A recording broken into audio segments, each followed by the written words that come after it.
Welcome to the Parable Podcast. I'm Danielle Zapchenk. This is a place for conversation and stories that illustrate and celebrate God's presence in our everyday life. You know, a parable, it's a simple story and it's used to illustrate a lesson. Sometimes it's a lesson of hope, identity, and sometimes it's insecurity in our faith. I constantly, every day, felt like I was striving. I'm like, okay, I need to strive and I need to meet these expectations. And no one was telling me I had to meet these expectations. God obviously is not telling me you need to be X, Y, and Z. He's not saying that. The perfectionist side of me wanting to strive constantly, and I just felt exhausted. Today, we're going to hear from my friend Natalie Chung, and she's going to talk about walking through what anxiety and depression looks like for her and choosing to be brave enough to share that with those she loved. Excited and honored to have Natalie Chung with us today. Natalie, we know each other through church, and you are now away studying at Indiana University. Why don't you tell everybody a little bit about yourself? So right now I'm at Indiana University. My major is journalism. However, I don't really like it, so I think I'm going to be changing soon. But yes, I'm from Elgin, Illinois, and through there we connected at church, obviously, and I really love worship, and I lead worship there. So that's probably one of my biggest passions. But besides that, that's pretty much it. I'm in Indiana right now, and just being a freshman here, living that life. I know you went to, for like all of your schooling, you went to a Christian private school, and now you are at a public school. So what has that transition been like? So I went to this one school, Westminster Christian School. I was there from preschool, so 3-year-old preschool, all the way through 12th grade, and I graduated there. So being here has been insane. It was definitely a culture shock because like I was in this super small little class. I graduated with 22 kids in my class. Like you knew everyone knew you. And here that is definitely not the case. I'm pretty sure there's like 9,000 kids in my class, which is insane for me. So coming here was definitely a culture shock. And like, I was really like struggling, like trying to find my people, trying to find my group. Where am I going to find like these Christian friends who are also going to be very similar to me? So I was definitely struggling with that. And here it's a party atmosphere, and that's not really my vibe. So I was like, okay, like I got to find friends who are like similar to me and like, I don't know, who have very similar values. But recently, which has been super helpful, I joined up a part of this campus ministry called Chi Alpha here. Okay. And through that, I was able to join a small group, and we actually just went on a retreat this past weekend. So being able to connect with this small group and just having like this core group of girls has really like helped me feel like more at home and been poured into here. And then it's kind of feel like a little slice of my old school and like that small Christian community again. So that has definitely helped me as I've transitioned to this big school. Yeah. And so starting all over again, it is hard, but God calls us into community. That's where we can do the work and we can be honest with each other and build those friendships. So this podcast really is meant to have people share their heart, their story, because everybody has lessons that they've learned in their life. What's something that has been part of your life that you have thought about that's a lesson that you've learned? I've always had really bad anxiety. When I was younger, I was diagnosed with OCD, and that was definitely very difficult for me. When I was younger, that manifested more, and I had like really bad separation anxiety from my parents, and going to school was really rough. But over the years, it has changed. But going into this past senior year during COVID, so we were actually in school in person because we're so small of our school. So we were able to be in person, which was definitely a blessing. But that was probably the hardest year that I've been through. My anxiety has escalated to like a brand new height. It was way worse. I was having horrible social anxiety. Weekly, I would have a panic attack, and it was definitely just very difficult. For the first time, I was starting to experience depression, and with different medications, I was struggling to find the right balance. Like with every little transition, with every little shift of medication, it would really affect me. It would be hard for my body, and I would feel super tired. I would feel super exhausted. I would start to feel depressed. So that was definitely difficult for me. And it was a time where I struggled to feel the Lord. I was struggling with feelings of,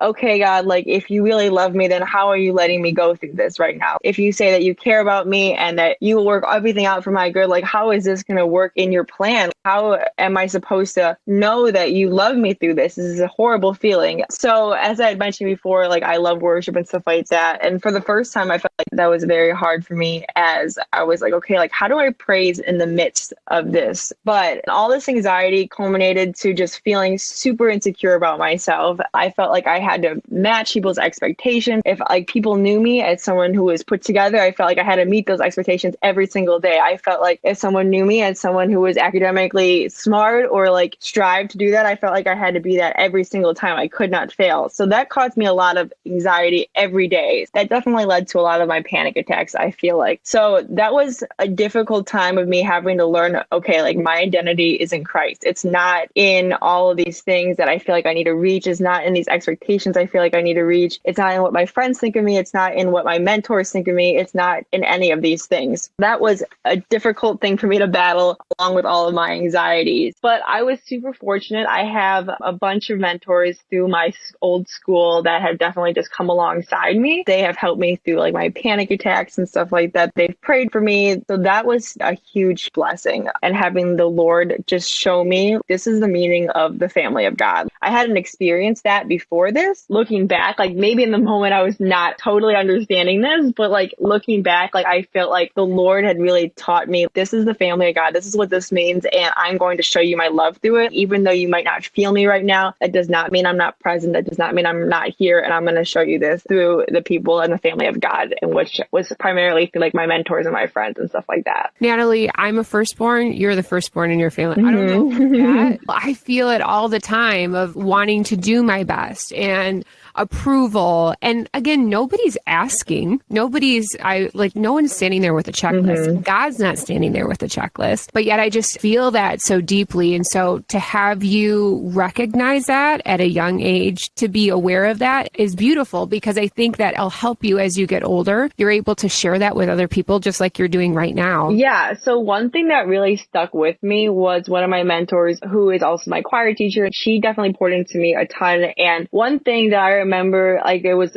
during lunch one day and I was just expressing, I was like, I do not know where God is. Like it feels like he's nowhere to be found. I feel like he has stepped back and it's just laughing at like the fact that I'm just here and I'm struggling, but like he's just like, all right, there you go. And I'm like, this is horrible. And it was definitely a time of deep frustration and grief and hopelessness. But she was like, okay, like just because you don't feel him does not mean he's not near. That's not something that like I had thought of. Like I am definitely a person, like I need to feel that you're near. Like even with people, like I need people to like reach out and like text me, and like I need to know that they're like, I need to be reminded like they are here. You know what I mean? I need to feel them. So like not necessarily like feeling the Lord like right next to me was difficult to this time, but having that reminder that, okay, like just because I don't feel him, that is not reality. Like that's not the truth. And I need to fill my mind with the truth by going through the word and seeing all the times that he has been faithful and that he is faithful, even though I might not realize it right now. And speaking of truth, the reason I guess why I asked you on this podcast to begin with is I follow you on Instagram, girl. And I was just like, yes, preach, Natalie. When you wrote this, it says your identity lies fully in Christ. I constantly struggle to believe this truth. I repeatedly fall into the trap of believing Satan's lies that my worth and identity, they depend on my appearance, social status, academics, and achievements. Because of this, I am constantly striving, but this does not lead to the fulfilling Christ-centered life that God desires me to live. Galatians 2:20 states, I have been crucified with Christ, and I no longer live, but Christ lives in me. The life I now live in the body, I live by faith in the Son of God who loved me and gave himself for me. The Lord has taught me this truth in this season, and while I still struggle with remembering this, he keeps reminding me of his redeeming love and the fact that my identity lies in him. If you also struggle with believing these lies, lay them all down at the foot of the cross. Jesus does not love you because of your appearance or what you can accomplish, but because you are his child. Stop striving and rest in the security that you are fully seen, known, and loved by the God who created you. It's so good, girl. Thank you. As someone who is 38 years old, there's so many people that don't know that truth. And so for you to recognize that at 18, That's amazing. Thank you. It was one of the most profound lessons that I had learned during that time, just because I constantly, every day, felt like I was striving. I'm like, okay, I need to strive and I need to meet these expectations. And as you had said, like, no one was telling me I had to meet these expectations. My friends, my teachers, anyone in my life, God obviously is not telling me you need to be X, Y, and Z. He's not saying that. And I just felt exhausted. I was like, I can't do this. And the anxiety that it brought on, the panic attacks, the obsession that I need to be good enough. I would walk into a situation and I would feel anxious hours before, like, okay, like I'm going to have to go into this social situation. I'm going to need to be X, Y, and Z. And then I would go into it and I would feel anxious and I'd get through it. But then afterwards I would come out and I would overanalyze everything. And I'd be like, okay, like you messed up there and you weren't good there and you didn't speak it right there. And then maybe people didn't understand what you meant there. And it was just exhausting. I just felt like at that time when I had posted that, like, this is what God was teaching me. And this is something that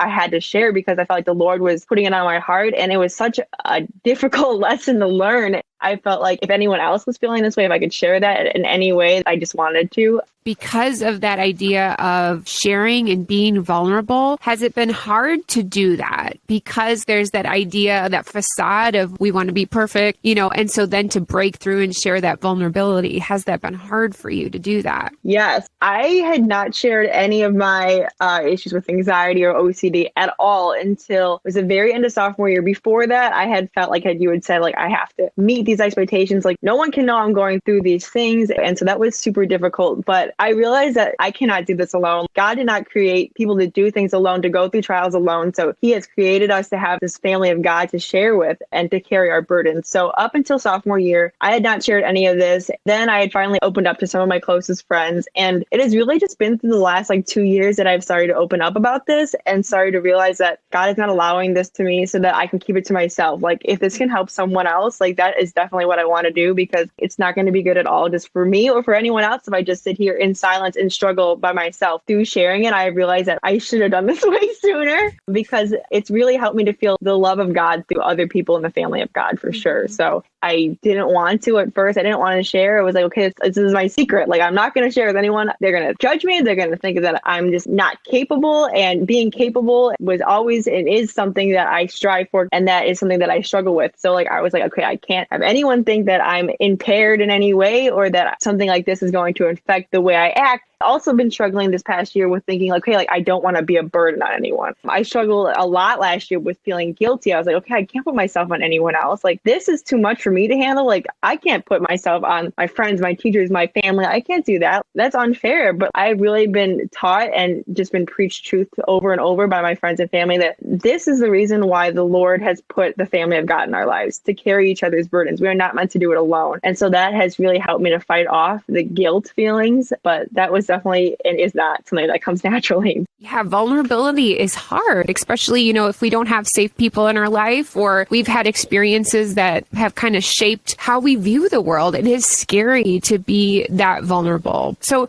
tell me, how do you stay grounded and close to Jesus? I have been like a family of Christ followers all of my life. All of my friends are Christian. I go to a school where it's just constantly preached to, and then I go to a school that is preached against almost. It's a very secular world, obviously, and I was just exposed. There's just so much indulging in sin here. I had never experienced just such pleasure in doing sin, and just it was crazy to me. It was definitely a culture shock. So that's something that definitely shook me. But through last year and struggling through all this, I feel like my faith has grown exponentially, and I realized that I need to cling to the Lord, and that's the only thing that can bring me fulfillment. So going into this year, I was I knew that it was going to be difficult. I didn't know exactly how difficult it was going to be, being exposed to all this stuff. But I just realized that these things that everyone is chasing after, it's not going to bring fulfillment. And it almost makes me sad because there's so many people chasing after party atmosphere or whatever they might be chasing after. But that is definitely something that's been okay, last year I struggled through this and I've seen the Lord's faithfulness and he is here. And that is the only thing that's truly going to bring me fulfillment, nothing else. So that has been really important to me to hold on to and to find friends who hold on to the same thing here at Indiana University. And it'll be interesting to see throughout your years here for, to see how that kind of attitude that you have, that is going to shine a light into other people's lives. Because partying, guys, whatever is out there, that only it's temporary, and sometimes people, they'll ask, like, what is the hope that you have in your life, Danielle? Well, it is Jesus, and my life isn't perfect, but gosh, it feels so good. Like, even when things are breaking down and this world is going crazy, this is the hope that I can stand firm on. So it'll be so interesting to look back when you are at your 10-year college class reunion to see, like, you have so-and-so come up to you and say, gosh, Natalie, thank you so much for being a light. And you didn't even recognize, but God has given you these opportunities. Thank you. As I was like choosing a school to go to, I saw all my friends that are choosing to go to Christian schools. And like, I initially was like, okay, I want to like change of atmosphere. Like, I've been at the same place and I want to like go into like a bigger school. And I knew that with that was obviously a secular community, a secular environment. But I was like, okay, like, I feel like everyone's going to have to step into the world at some time. And I feel like this is going to either be like a make or break moment for my faith. And I feel like that really has been what it is. And so like, well, I feel like kind of sad, like as I'm seeing all my friends, like some of them are going together, but some of them are going to different Christian schools around here. And it has been difficult. And I was like, oh, that would be so nice to feel like you're at like home and like you don't have to worry about like, oh, like you have to like protect your faith, you have to defend your faith constantly. But this, I feel like, has definitely helped me like grow exponentially in this experience, even though it has been difficult. Natalie, what do you want to like hear from generations that are before you? So like your parents, your grandparents, or just adults that are in your life. What are the things that we need to be speaking into your generation? Currently, right now, I feel like our world is definitely about like, okay, we feel it and then that's how it is. Like, we see it, that's how it is. And that is definitely not like currently like how the way the Lord works. And like, we don't see him. So and, like, we can't always feel him and we can't see him physically. And that's, I feel like, is very difficult for people my age, and just doubting like, okay, like, is he here? Like, especially as like we go through trials and as people in my friend group and we get older and we experiencing things and hardships, that is definitely what I've seen myself along with my friends struggle with. I felt like I have been encouraged by an older generation or just people who are a little bit older than me, definitely through being reminded that it's not all based on your feelings. Like, just because you can't see God doesn't mean he's near. And I also feel that people my age really struggle with not feeling seen, not feeling known, not feeling loved. So I feel like even on the outside, we pretend that we feel seen, pretend that we feel known, but in the inside, we don't feel seen. And I feel like that's very difficult. For me, I felt like that was that way for a long time until I had some of my teachers who are older than me, obviously, and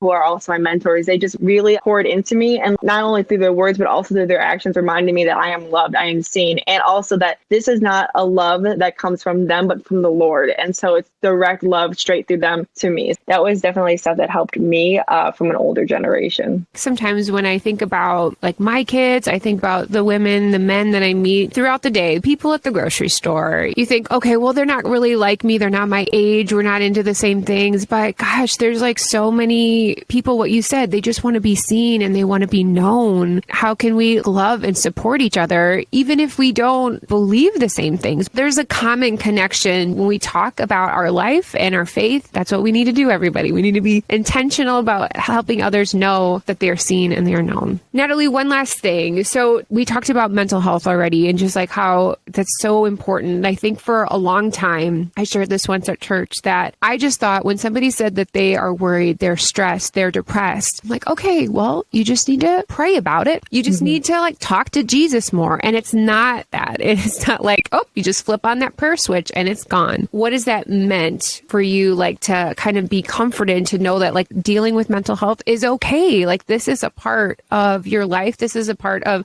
the things that God has given you in your life. Yeah. So that was definitely also what I had believed. You just pray it away and you're like, oh, you got to stop worrying. You got to give it to God. And I feel like I even still struggle with that. Like I put that on myself and I feel guilt. I'm like, okay, like why? I'm like, am I not close enough with God? Am I not spending enough time with God? So I put that guilt on myself. And then I feel like I'll like spend more time with God. I'm like, okay, like, well, it's still here. So like, this isn't the solution. I don't know what the solution is. That was definitely a difficult thing for me and that I've been learning. But as I have learned the fact that this is actually like not something that's just like, okay, just like stop worrying about it, stop thinking about it. Just like through this past year and through like my mentors who have poured into me, they're like, this is not something that's just like bibbidi bobbidi boo, it's gone. You know what I mean? And I also felt pressured almost in a way, because like when you read the Bible, it says, do not be anxious about anything. And I was like, okay, well, I can't not be anxious. Like, this is like in me, like, I don't know how to not. And so then I felt like I'm sinning now, that I'm like having like OCD and I'm having anxiety and I'm struggling with my mental health. Like, this is sin. And then so that was definitely a difficult thing that I had believed, which I had found out through my experiences, through my teachers, through my friends, through my family. This clinical mental health is not a sin. Like, you are not sinning through having anxiety. Like, this is not your fault. And that has been difficult for me to learn, that it's not my fault. I have to let go of the guilt. And then as we had also talked about like depression, I had also thought the same thing as well. Like, oh, like they're just sad. They just need to be cheered up. And as I experienced that multiple times throughout this past year, like I realized that that's not that at all.